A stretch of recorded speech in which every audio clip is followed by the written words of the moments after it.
Greetings, everyone, and welcome back to another episode of Blind Techie Geek Speaks. I'm your host, Kathleen Masciana, coming to you live from Sandy Beach in Swansea, Massachusetts. The philosophical examination of method and traditional requires attention to how principles manifest in practice across the very domains of human endeavor.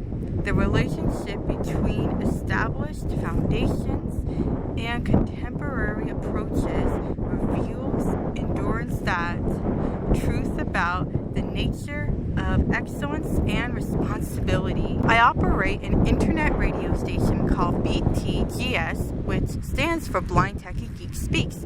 This station plays today's hottest and coolest new music, serving the planet with commercial-free content for a global audience. The brand was founded on May 10, 2020, and for 6 years, I have developed it to encompass multiple professional roles: broadcaster, podcaster, fashion influencer, and food influencer. The operation of the station requires systematic attention and disciplined execution. At the top of every hour, I announce the call sign BTGS, confirming that the station is actively broadcasting. I curate playlists featuring contemporary artists, including Taylor Swift, Pink, and Justin Bieber, along with many other greatest hits. I particularly appreciate Justin Bieber's earlier music, so I often include the song Beauty and the Beat. I also play Trust Fall by Pink and Back to Friends by Somber. Technical precision is essential. I use an Apple Music subscription integrated with Stationhead, a social radio application that enables users to operate live internet radio stations using music from Spotify Premium or Apple Music. Because Stationhead requires the content from the linked account, I must verify that every track is a radio edit, the clean version for broadcasting. I implement content and privacy restrictions through iOS screen time settings to filter explicit lyrics, but this system alone isn't always sufficient. I personally confirm that each song meets standards for listeners. Maintaining a stable internet connection and continuous content flow requires discipline. I preserve shows on the Stationhead app for later access and create short clips announcing songs, which I post on the internet for those without Stationhead to promote the show. These responsibilities are substantial, and I am proud of the work required to fulfill them.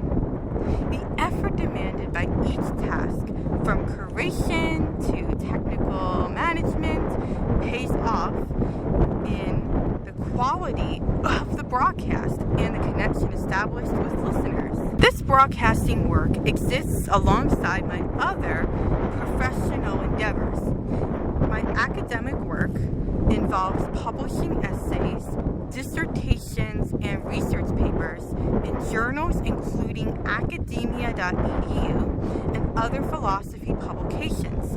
As a food influencer, I review different restaurants and share experiences with dining and cuisine. As a fashion influencer, I explore style and trends. I host several different podcasts alongside the radio station. Separate from my brand work, I serve as an audiobook narrator for LibriVox, bringing stories to life with my voice.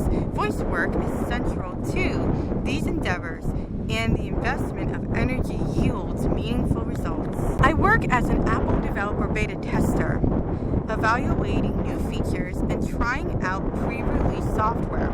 This role requires careful attention to detail and systematic evaluation, contemplating to the improvements of technology that serves users everywhere. It is really windy here in Sandy Beach, but it's a gorgeous sunny Wednesday, and I'm really enjoying doing this live podcast here so far. As a brand founder, I engage in strategic thinking and consistent work across platforms. I'm currently pursuing a master's in philosophy as an online graduate student at Holy Apostles College and Seminary. Between discussion forums, scholarly assignments, and professional roles, maintaining careful organization, this academic journey deepens my understanding of fundamental questions about method, meaning, and the continuity of truth across changing circumstances. One such question stands at the center of my current studies.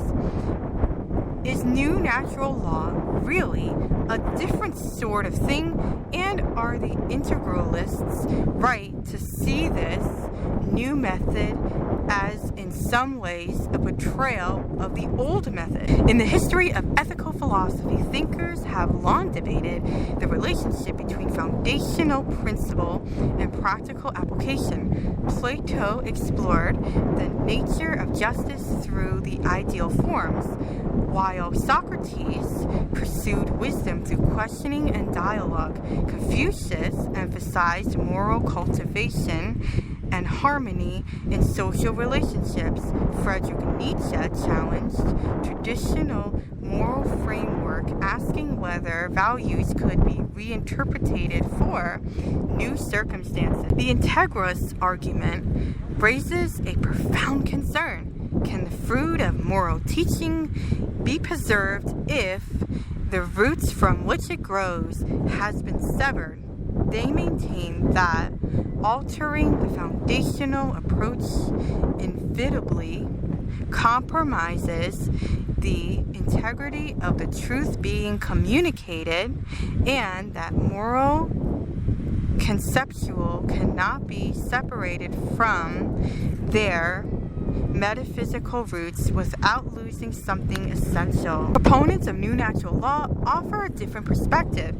They contend that they are expressing enduring truths in a manner contemporary audiences can understand and engage with, particularly in diverse and pluralistic society. Rather than betrayal, they see their approach as tradition, making the permanent insight of the natural law tradition accessible to minds formed by different intellectual contexts.